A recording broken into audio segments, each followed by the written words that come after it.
Hello everyone, जय श्री राम। आज का हमारा टॉपिक ओनली क्वेश्चन आंसर रहेगा। क्वेश्चन आपके, आंसर मेरे, राइट। सो आप लोगों ने जो कमेंट सेक्शन में मुझे क्वेश्चन पूछे हैं, आज हम उसका आंसर करेंगे। कुछ नया टॉपिक डिस्कस नहीं करेंगे, लेकिन ये भी इम्पोर्टेंट है क्योंकि आपके दिमाग में जो सवाल है वो क्लियर होने चाहिए। सो आपका बिकॉज ऑफ दैट आपका एस्ट्रोलॉजिकल जो नॉलेज है वो भी एक्सपांड होगा, और शायद अगर ये आपका पर्सनल प्रॉब्लम है तो वो सोल्व आउट होने से आप I think little bit light महसूस कर पाओगे। So let's start. पहला जो क्वेश्चन है वो है एट द क्रिएटिव माइंड 0708। उसका जो क्वेश्चन है, sun Venus conjunction in the 10th house of Libra ascendant, moon Ketu conjunction in the 2nd house, currently Ketu mahadasha is going on, what impact on my life as per my chart. देखो, I repeat, तुला लगन का chart है। 10th house में सूर्य शनि का युति है और 2nd हाउस में चंद्र केतु का युति है, और पर्सन राइट नाउ केतु की महादशा से पास ऑन हो रहा है। केतु की महादशा को पहले जो मैंने वीडियो बनाया था उसमें मैंने बोला था केतु 2nd हाउस में है, छूटेगा या तो छोड़ दो। अगर आप छोड़ दोगे इजीली, इट्स गुड। आपको धन, परिवार दोनों सब छोड़ना है, खाने का जो मोह है वो सब छोड़ना है, इजीली गिव अप कर दो। अदरवाइज फोर्सफुली भगवान आपके पास ये वर्क करवाएगा। सो छोड़ देना है। अगर इजीली आपने ये तीनों चीज़ों को छोड़ दिया है, you are very lucky. Otherwise try कीजिए धीरे धीरे छोड़ने के। नेक्स्ट, अब यहाँ पे चंद्र केतु का युति है, तो आपने मुझे पूछा था केतु की महादशा कैसी जाएगी।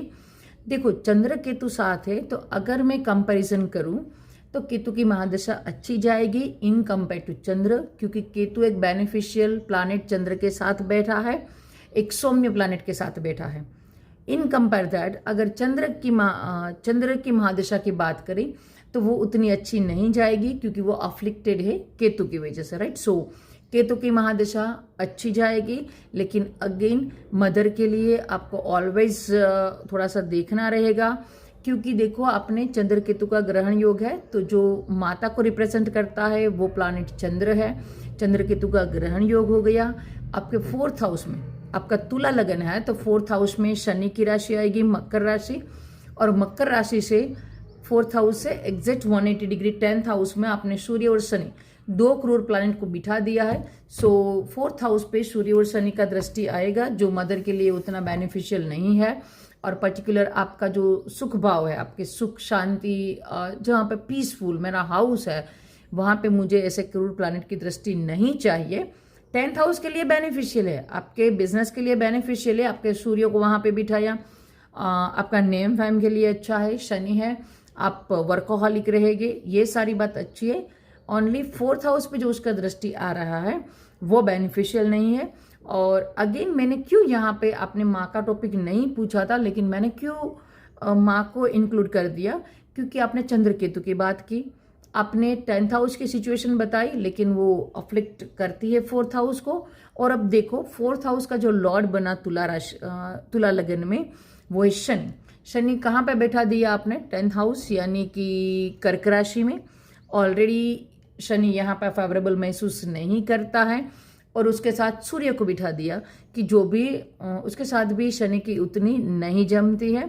सो कहीं ना कहीं ये सारी बातें मुझे इंडिकेशन दे रही है कि आपकी मदर कहीं ना कहीं वजह से थोड़ी सी परेशान है, या तो उसका जो पोजीशन है, राइट। मेरा पोजीशन लगता है कि घर में मैं किसी से अफ्लिक्ट हो रही हूँ, जहाँ पर मैं बैठी हूँ वो फेवरेबल एटमॉस्फियर नहीं है।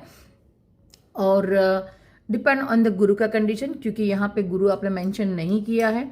अगर कहीं ना कहीं से गुरु का connection 4th house 4th Lord या चंद्र से बन जाता है, तो वो आपकी मदर की कंडीशन में इम्प्रूवमेंट ला सकता है। अदरवाइज ये था मेरा आंसर, जो आपने मुझे इन्फॉर्मेशन दिया था उसके रिगार्डिंग इसमें अभी इंक्लूड, अगर आप अपना जो एनालिसिस है वो परफेक्ट करना चाहते हैं, तो आपको इसमें चंद्र केतु कितनी डिग्री क्लोज कंजक्शन पे बैठा है, कौन से नक्षत्र पे बैठा है, ये भी ज्यादा इम्पैक्ट करेगा, और पर्टिकुलर केतु कौन से नक्षत्र में है, राइट। सो गाइस ये था, लेकिन यस, केतु की महादशा अच्छी जाएगी, मदर का थोड़ा सा ख्याल रखिएगा, राइट। सो नेक्स्ट, अब देखो अगर दूसरा क्वेश्चन ले तो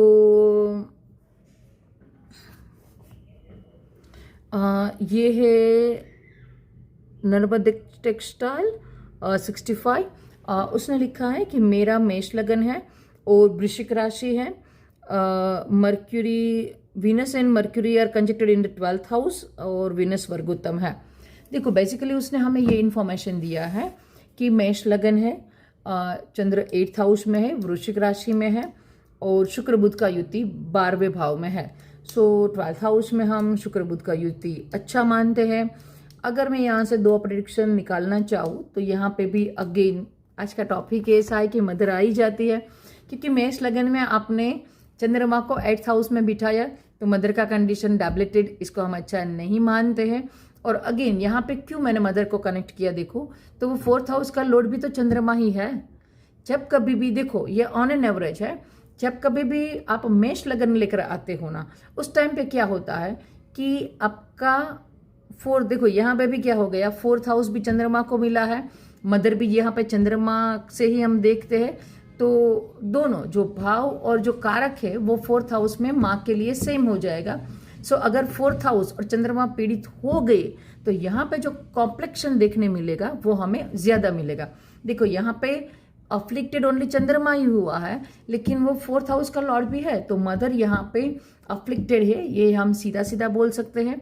यहाँ पे अगर गुरु का दृष्टि हो, जैसे मैंने बोला था, तो वो बात डिफरेंट हो सकती है। अदरवाइज ये कॉम्बिनेशन मदर के लिए अच्छा नहीं है। शुक्र आपने 12वें भाव में बिठा दिया है, बुध के साथ बिठा दिया है, तो अगेन यहाँ पे भी देखो सेम 7th हाउस का लोड शुक्र होके 12वें भाव में गया है। और पत्नी का जो कारक हम देखते हैं वो भी शुक्र से देखते हैं, और 12th हाउस में एक्सोल्टेड है, तो आपकी जो वाइफ है उसकी कंडीशन काफ़ी अच्छी हो सकती है। जो दूर से शायद वो आपसे दूर रहती हो, इंटेलिजेंट होगी क्योंकि शुक्र बुध का कंजक्शन है, तो आपकी वाइफ के लिए ये स्थिति अच्छी हो गई है। और पर्टिकुलर अगर वो आपसे दूर किसी अनदर सिटी में जॉब करती है तो ये परफेक्ट अच्छा वाला कॉम्बिनेशन है, और आपके सारे जो शौक है वो पूरे हो गए, आपके खर्चे वो ज़्यादा हो गए, क्योंकि अगेन यहाँ पे 2nd हाउस का जो मालिक है वो भी शुक्र बनता है, तो आपने 2nd और 7th के लोड को 12th हाउस में बिठा दिया है। सो अच्छा कंडीशन है। मदर की जो अब आपने बात बताई चंद्र वाली, वो थोड़ा सा उसका ख्याल रखना चाहिए। और नॉट ओनली मदर का, चंद्र आपकी मन की स्थिति भी है, तो आपकी जो मन की स्थिति है वो थोड़ा सा यहाँ पे चंद्र डेबिलिटेड है तो उतना अच्छा नहीं दिखा रहा है, लेकिन आपने नक्षत्र का इंफॉर्मेशन नहीं दिया है, सो ओनली चंद्रमा की स्थिति यहाँ पे खराब दिखती है। अदरवाइज आपके पास धन पैसा वैभव अच्छा होगा। आपकी वाइफ है वो भी नॉलेजेबल और शौकीन होगी, इंटेलिजेंट, सब कुछ जो बढ़िया बढ़िया क्वालिटी हम बोल सकते हैं वो उसमें होने की पॉसिबिलिटी ज़्यादा है। Let's move to the another question. वो जो क्वेश्चन है ये किसी ने पूछा है, Karan Sen 9720। Hello ma'am, please reply. मैं मैम जिसका वीनस 6th हाउस में है वो अगर वीनस का बीज मंत्र करे तो उसे अच्छे रिजल्ट मिलने लगते हैं। देखो मोस्ट प्रोबेबली तो आई बिलीव कि कोई भी बीज मंत्र है वो आप कर सकते हो, क्योंकि बीज मंत्र क्या है, इनडायरेक्टली आप किसी का प्रे कर रहे हो, राइट। तो प्रे करना ऑलवेज बेनिफिशियल है, लेकिन फिर भी मैं ये चाहूँगी कि जब कभी भी कोई भी प्लैनेट 6th हाउस में बैठा हो तो ऐसे ही आप उसके बीज मंत्र शुरू कर दो। That's not advisable. आप जो कुछ भी कर रहे हो, क्योंकि राइट नाउ आई अंडरस्टैंड कि टाइम वैल्यूएबल है, सो आपका जो वैल्यूएबल टाइम है, क्योंकि हम एवरीबडी है 24 आवर्स, राइट। सो अगर जो 24 आवर्स है उनमें से शायद हो सकता हो कि आप 5 मिनट या 10 मिनट मंत्र जाप कर पाए, आधा घंटा, जो कुछ भी करें, लेकिन आप पूरा चार्ट का एनालिसिस करने के बाद मंत्र जाप शुरू करो, क्योंकि हम 5-7 घंटे तो मंत्र जाप नहीं कर पाएंगे। जो भी हमारा टाइम है उसका वैल्यू यूज़ करना है, तो ये अच्छे से किसी से एनालिसिस करवाने के बाद शुरू कीजिए। अदरवाइज यस, मोटा मोटा ये आपको नेगेटिव रिजल्ट नहीं देगा, लेकिन बहुत अच्छा पॉजिटिव रिजल्ट लेने के लिए आपको बेटर एनालिसिस की ज़रूरत है, राइट। So let's move. ये जो क्वेश्चन है वे विश्वजीत भक्त का है। उसने मुझे पूछा है कि मैम मेरा 8th हाउस में वीनस, जुपिटर, सन, मर्क्यूरी, राहु है तुला राशि में। देखो, तुला राशि उसकी 8th हाउस में आई तो ऑब्वियस है कि उसका जो लगन होगा वो मीन लगन की पत्रिका बनेगी। अगर मीन लगन की पत्रिका में, अब ध्यान से सुनो, उसने काफ़ी सारे प्लैनेट का लिस्ट हमें दे दिया है, शुक्र, गुरु, सूर्य, बुध, राहु, राइट। सो सूर्य, शुक्र, गुरु, सूर्य, बुध, राहु। अब देखो, सबसे बड़ी बात, जब कभी भी आपके साथ 5 या 6 इतने सारे ग्रुप ऑफ प्लैनेट है वो कंजक्ट हो जाए तो यहाँ पे डिग्री ज़्यादा मैटर करती है, क्योंकि कौन किसके पास है, और या तो मुझे ये देखना रहता है कि इस प्लैनेट से आगे है या पीछे है, इनमें से कोई वक्री ना हो। वक्री हो तो वो यहाँ से जो जिस प्लैनेट के रिगार्डिंग मैं बात कर रही हूँ वहाँ से क्रॉस हो गया है या होने को बाकी है, तो ये थोड़ा सा मुश्किल हो जाता है एनालिसिस करना। लेकिन फिर भी I will try to give you the best answer. देखो, आपने सूर्य और शुक्र को वहाँ पे बिठा दिया तो ऑलरेडी एक नीच राजभंग योग आपने बना दिया है, तो ये अपने आप में काफ़ी अच्छा है, नीचभंग राज योग है। लेकिन गुरु और शुक्र को भी आपने साथ बिठा दिया है कि जो उतने अच्छे मित्र नहीं है, और यहाँ पे सूर्य राहु का ग्रहण योग भी हो गया है, सूर्य बुध का बुधादित्य योग भी हो गया है, और 6th हाउस का लॉर्ड जो सूर्य बनता है वो भी यहाँ पर डैबलेटेड है। सो 6th का लॉर्ड 8th में है, तो अगेन वो भी एक अच्छा कंडीशन है। तो यहाँ पे मोटा मोटा मैं ये बता सकती हूँ कि नीच राजभंग योग है तो आपको डाउनफॉल है वो देखना रहेगा। गुरु शुक्र साथ में है तो काफ़ी बार आप खुद ही असमंजस में रहोगे कि मुझे क्या करना है। और आपका जो लगन लॉर्ड है, मीन लगन, यहाँ पे मीन लगन बनेगा, सो आपका लगन लॉर्ड है वो भी 8th हाउस में है। काफ़ी बार हमने ये देखा है कि देखो, काफ़ी सारे राजयोग हैं वो फलीभूत होते हैं, लेकिन सबसे बड़ी बात ये देखनी रहेगी कि आपका जो लगन लॉर्ड है उसमें जान है कि नहीं, क्योंकि अगर लगन लॉर्ड में जान नहीं है तो काफ़ी सारे राजयोग होने के बाद भी मैं उसका जो आनंद है वह नहीं उठा पाऊंगा। सो यहाँ पे गुरु का कंडीशन कैसा है वो ज़्यादा मैटर करता है, और गुरु के वेरी क्लोज कौन सा प्लैनेट है वो भी ज़्यादा मैटर करेगा। सो पूरे एनालिसिस के लिए आपको डिग्री के साथ देखना पड़ेगा, और जब कभी भी 4 या 5 प्लैनेट कंजक्ट हो जाए तो वहाँ पे डिग्री ओवर ज़्यादा डिग्री ऑलवेज मैटर करती है, लेकिन अगर 5 प्लैनेट आपने साथ में बिठा दिया है तो डिग्री ज़्यादा मैटर करेगी। क्योंकि अगर यहाँ पे गुरु राहु ज़्यादा कनेक्टेड हो गई है, या नीच का सूर्य उससे ज़्यादा नज़दीक है, और शुक्र और सूर्य के बीच में काफ़ी डिग्री डिफरेंस है, नीच राजभंग योग जैसा हमें कुछ नहीं दिखाई देता है, तो प्रिडिक्शन कुछ और हो जाएगा, राइट। सो ये पूरा चार्ट देखना पड़ेगा।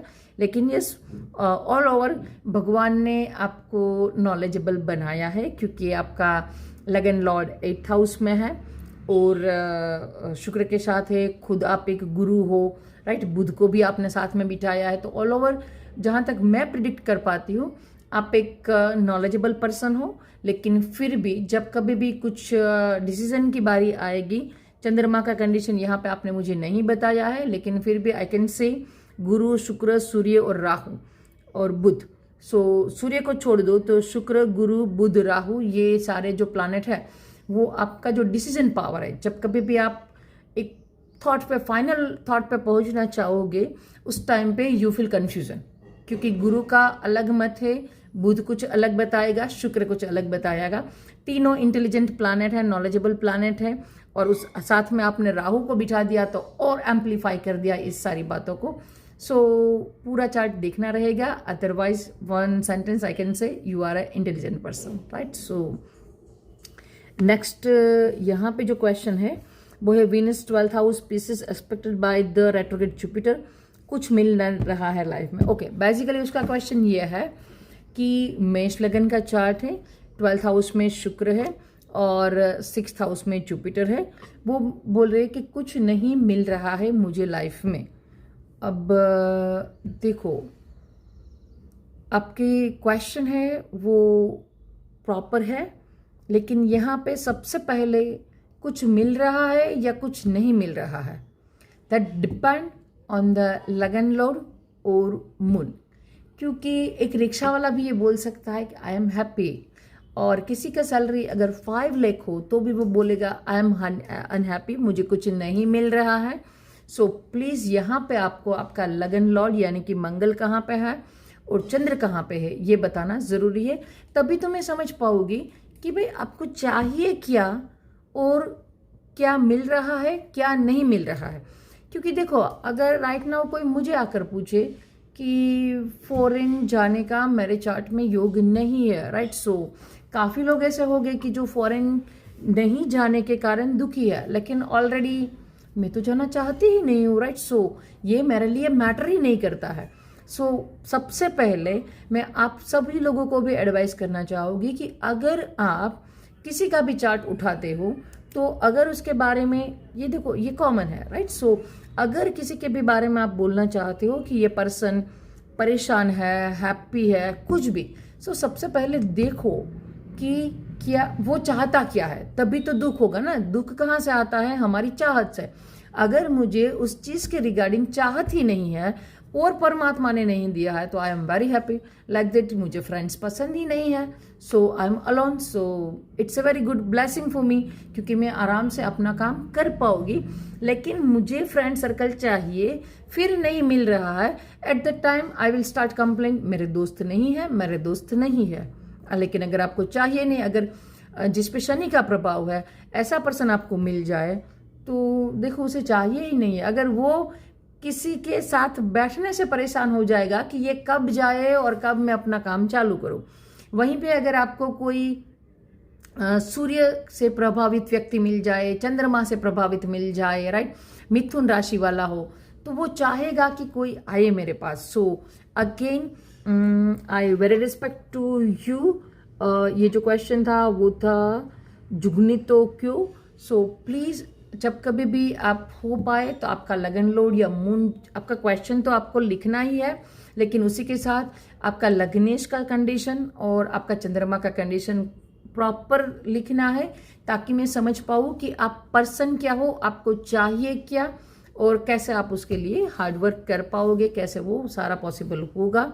और अगर आप खुद भी किसी का चार्ट एनालिसिस करते हो तो पहले ये देखो, क्योंकि देखो एक बार मैंने ये भी बोला था कि शुक्र राहु वाला व्यक्ति ऐसा होता है, लव अफेयर्स होते हैं, काफ़ी सारी बातें हम बुरी बोल देते हैं, लेकिन साथ में ये देखो कि उसका लगन क्या है, राइट, वो पर्सन क्या है। काफ़ी बार ऐसा होता है कि मेरे मन में विश तो है लेकिन वो मैं कर नहीं पाता हूँ, क्योंकि हमारे दिमाग में हमारे विश तो endless, a couple of thoughts हमारे दिमाग में आते ही रहते, लेकिन हम ऐसा करते नहीं है।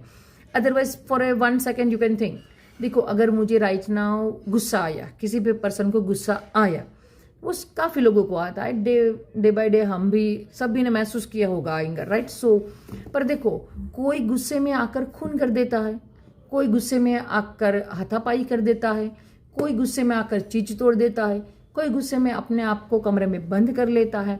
सो डिपेंड ऑन द कंडीशन कि आप उसको कैसे हैंडल करते हो, वो आपको देखना रहेगा। सो पर्सन क्या है, राइट, उसका रिएक्शन क्या होगा, उसको चाहिए क्या, क्यों नहीं मिल रहा है, कब मिलेगा, ये सारी स्थिति मैटर करती है। लेकिन आपका लग्नेश और लगन पे अगर कोई प्लैनेट है तो वो, और जो मून का कंडीशन है वो काफ़ी आपको देखना है। और अगेन आपको देखो, लग्नेश का कंडीशन देखा, लगन पर अगर कोई प्लैनेट बैठा है तो वो देखा, चंद्रमा का कंडीशन देखा, ये सारे प्रिडिक्शन आपको इकट्ठा करने हैं। Then you have to add 1 flower and that is mahadasha, क्योंकि जिस प्रकार की हमारी महादशा जा रही होगी उस प्रकार से हम थोड़ा थोड़ा इधर उधर हमारा जो माइंडसेट है उसमें डिफरेंस आएगा। सो ये काफ़ी इम्पोर्टेंट है किसी के अभी चार्ट एनालिसिस करने से पहले। सो आज हम इतना ही रखते हैं इस वीडियो में, राइट। जो बाकी की जो क्वेरी है that I will cover in the next video. लेकिन कभी भी आपको जब कभी भी मेरा वीडियो सुनते हुए कुछ भी समझ ना आए, you can write A question in the comment box. और यस, दूसरा एक क्वेश्चन, ये मैंने आपके क्वेश्चन के आंसर दिए। Now again I want to ask you 1 question. देखो हमारा प्लैनेट वाला सीरीज है वो ऑलरेडी खत्म होने को है। सो वहाँ पे मैंने आपको सारे प्लैनेट और डिफरेंट हाउस में बैठकर प्लैनेट के रिजल्ट है वो ऑलरेडी मैंने एक्सप्लेन कर दिया है। 1-2 बाकी वो भी आजकल में आ जाएंगे। अब आप मुझे ये बताओ कि next time, right, next series हम कौन सा उठाए, राशि वाला, डिफरेंट राशि में आपको एक्सप्लेन करूं, या असेंडेंट लगन, यानी कि अगर आप मीन लगन में पैदा हुए हैं तो क्यों, और अलग अलग डिफरेंट भाव है लगन की। अगर आपका तुला लगन है तो गुरु जैसा अच्छा प्लैनेट भी आपके लिए फेवरेबल नहीं है, क्योंकि वो फंक्शनल मैलिफिक है आपके चार्ट में, राइट। सो नेक्स्ट टाइम आप मुझे बताइएगा कि नेक्स्ट जो सीरीज वो आप लगन, डिफरेंट लगन के बारे में चाहते हैं, या चंद्र राशि के बेसिस पे, यानी कि डिफरेंट राशि है उसकी जो क्वालिटीज क्या है वो आप चाहते हैं, राइट। सो मिलते हैं अगले वीडियो में, वो भी मैं आपके जो बाकी के क्वेश्चन आंसर है वो और प्लैनेट 1-2 बाकी है वो हम कवर अप करेंगे, राइट। सो जय श्री राम। लेकिन यस, लाइक शेयर और सब्सक्राइब करना मत भूलिएगा, और अगर मैंने जो आपका आंसर दिए है आप सेटिस्फाई हो तो उसका भी मुझे कमेंट सेक्शन में आंसर दीजिएगा, राइट। सो जय श्री राम।